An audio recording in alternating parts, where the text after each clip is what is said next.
My name is Alina and I live in Denmark. I have heard a lot of stories, well, I also know it from my own experience, that rental apartments are very expensive in Copenhagen. But a few months ago I found an apartment that really caught my attention. It was 96 square meters for only $900 plus utilities. Just for comparison, a private room in a shared apartment in Copenhagen or outside of Copenhagen will cost like $700.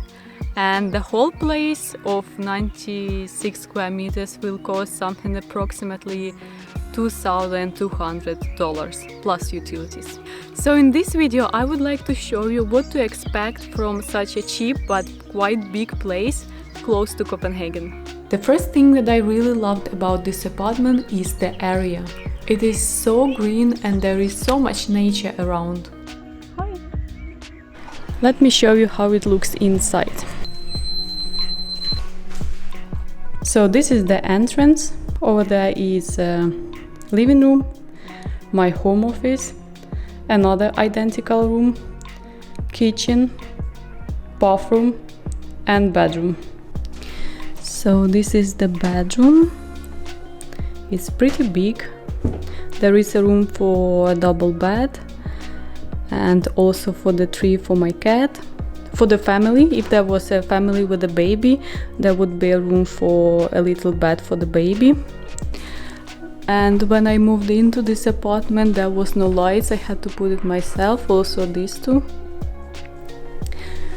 And the only thing that I really don't like about this bedroom and in general about this apartment, that it already had some built-in wardrobes and they are really ugly. Like, look at these handles. Also, when I took over this apartment, they didn't paint the doors, so I have to paint it myself. Yeah, looks like this. And this is the living room. There is enough place for my cat's tree, another tree. He is getting really spoiled. This is something like air conditioner, but it also cleans the air. I bought it in IKEA. I plan to change the sofa very soon to make it a sleeping sofa because I have a lot of guests coming by. And the table gets even bigger. If you look in the corner, there are some extensions. And this is all the toys for my cat. This is my beautiful plants.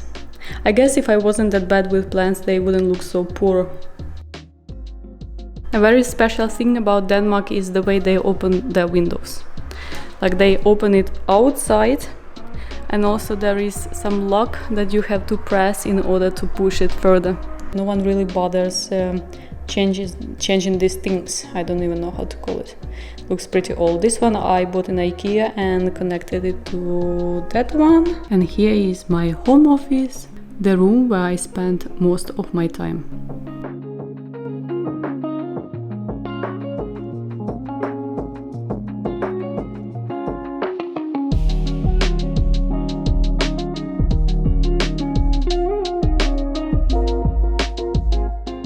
There is a lot of things that I need to improve, like for example change this chair because this one is pretty old. Then I need another screen because one is not enough for what I'm doing. And also I need blinds because after 3 p.m. the sun is shining directly into my face and I can't see anything on the screen. So this is the kitchen. When I just moved in here, there was no dishwasher and no washing machine. This little coffee table I bought in IKEA. The mic is muted. I really like that the kitchen is separated from the living room because in Danish design it's very common that kitchen and living room are together. I think it's made for the purpose that families can spend more time together while preparing meals. For example, mother is cooking and the kids are playing in the living room. But I don't really like it for many reasons. For example, because the smell from the cooking is sticking to the couch. So this is the toilet or the bathroom. Definitely the worst part of this apartment because it's very, very old. Everything should be changed. But before changing everything, I have to make a decision for how long I will live here and check if it makes sense to change stuff, because it's not cheap. Like, look at these tiles.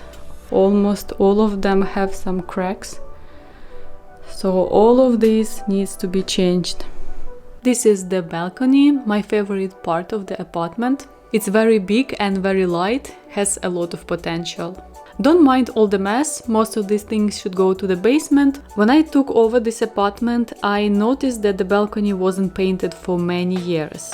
Luckily, I have a lot of ideas how to improve this place and make it nice and cozy, but that's a very big project for another video. Now let's look at the economy. The rent itself is $901, water is $91, heat $75, TV that I have never watched is $13, kitchen renovation is $56 every month.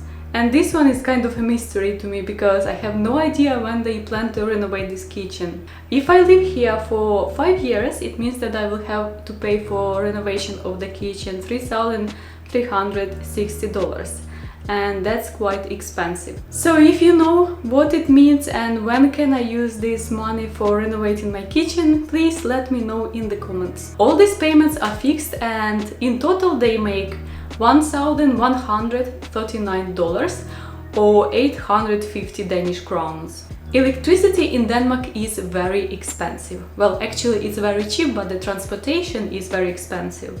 It also depends on the company that provides services to your building. Here you can see how much I paid for electricity since I moved here. The distance to Copenhagen is 50 kilometers or 31 miles, which takes me approximately 40 minutes by car in a rush hour to get to the city to my work. I remember when I was living in Copenhagen, it took me almost an hour to get from the center of Copenhagen where I was living to my work. So I think it's pretty convenient what I have now. So how to get a cheap, or should I say affordable, apartment close to Copenhagen similar to this one? You have to sign yourself up to the waiting list of one or more than one housing associations. In Danish it's called boligforening. Obviously it takes some time before you get your first offer. For me it took 1 year before I found this apartment, because I was on the waiting list for a year. In some cities it takes half a year. Sometimes they have already available apartments where you can move in right away. In some cities like Copenhagen, for example, it can take even 10 or 30 years before you get an available apartment. So the further you live from a very popular, very big city, the more chance you have to get your apartment. To be on this waiting list, you have to pay annual fee, and it starts from $14. I really advise you, if you come to Denmark to work or to study, sign yourself up to one of these waiting lists as soon as you get social security number, because it spares you a lot of time. Another advantage of renting an apartment from the housing association and not from a private person is that deposit is quite low. Usually you have to pay deposit that is equal to 3 months of rent. Plus you have to pay rent for the first month, which means if your rent is $2,000, you have to pay $8,000 before moving in. And there is no guarantee that you will get your money back if you rent apartment from a private person. But if you rent it from the housing association, there is more chance you will get at least part of your deposit back, because they are more transparent with showing where they spend your deposit. When I moved into this apartment, I had to pay $2,800 in deposit, which is quite low compared to how much I paid for the one that I lived in Copenhagen. I hope this information was helpful. So if you have any question regarding housing in Copenhagen, please let me know in the comments below, and I will see you in the next one.